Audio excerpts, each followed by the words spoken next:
Bonsoir à tous, nous sommes le vendredi 13 avril 2018. Voici les titres de votre Infonews. Jean-Hugues Ratenon devrait rencontrer ce vendredi au Cabanon les employés des paillotes de l'Ermitage, dont l'activité est menacée par la suspension des AOT. Nombre d'entre eux avaient été choqués par les dégradations survenues dimanche lors du rassemblement organisé par le collectif Union Réunionnais Responsable. Des plaintes avaient été déposées et 2 personnes avaient été mises en examen, placées sous contrôle judiciaire et remises en liberté. Mardi, Jean-Hugues Ratenon a réaffirmé son soutien à la cause du collectif pour la défense du domaine maritime. Pour autant, le député a souhaité que la situation des employés soit examinée de près par le biais d'une réunion avec l'ensemble des acteurs concernés. Retour en images avec Ludovic Grondin. Le dimanche matin, avant les manifestations, j'ai donné une lettre à M. Ratenon en réponse à son appel à la manifestation de dimanche, lui demandant de rencontrer, s'il était d'accord pour rencontrer les employés, pour savoir sa position et savoir pourquoi il avait appelé à la manifestation, savoir s'il soutenait nos emplois ou s'il ne les soutenait pas. Voilà, on a un peu une incompréhension, tous nous salariés, de pourquoi M.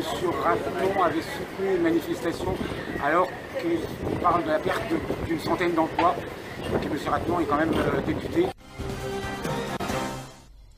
Les parents d'Eliana ont été mis en examen hier soir pour violence volontaire, ayant entraîné la mort sans intention de la donner sur mineur de moins de 15 ans par ascendant.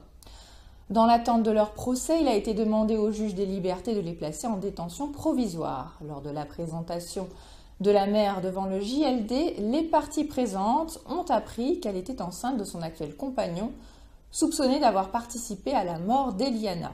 On écoute l'avocat de la défense, maître Marius Rakoto-Nirina.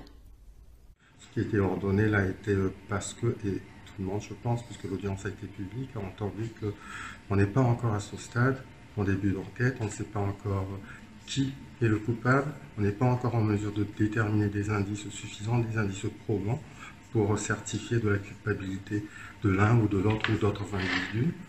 Mais la juge a estimé devoir prendre cette décision pour préserver l'ordre public. C'est tout ce qu'il y a à dire, c'est tout ce qu'on peut dire en ce moment et je pense que ça a du sens puisque c'est vrai, l'enquête ne fait que démarrer. Il y a encore des investigations à faire, dont notamment un complément d'expertise, car l'expertise qui est sortie, qui est claire, qui déclare que cette mort n'est pas une mort naturelle ni accidentelle, elle est due à une maltraitance, mais l'expert ne dit pas plus.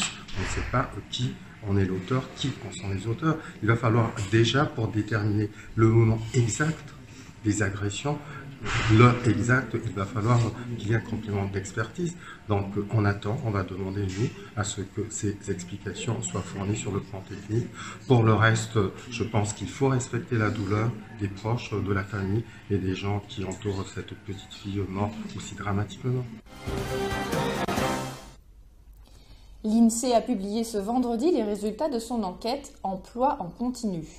En 2017 à La Réunion, le taux de chômage se stabilise à 23% après 3 années de baisse. Au total, l'Institut de statistique enregistre 141 000 personnes sans emploi souhaitant ou cherchant activement un emploi à La Réunion en 2017. En revanche, pour la 2e année consécutive, la population active baisse. Sur 100 personnes en âge de travailler, 62 sont en emploi ou au chômage en 2017. Le taux d'activité des femmes reste stable à 56%. Le travail à temps partiel concerne 23% des salariés à La Réunion en 2017 et concerne 2 fois plus les femmes.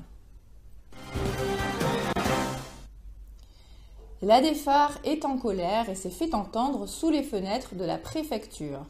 Les agriculteurs étaient accompagnés par la députée Huguette Bello et l'élu de la Scie-Nord et de Saint-Denis, Jean-Pierre Marchaud.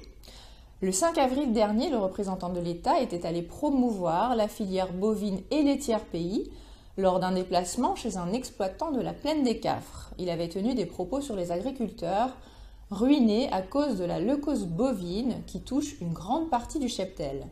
Mais son incidence sur la santé humaine n'a pas été démontrée en l'état des études actuelles.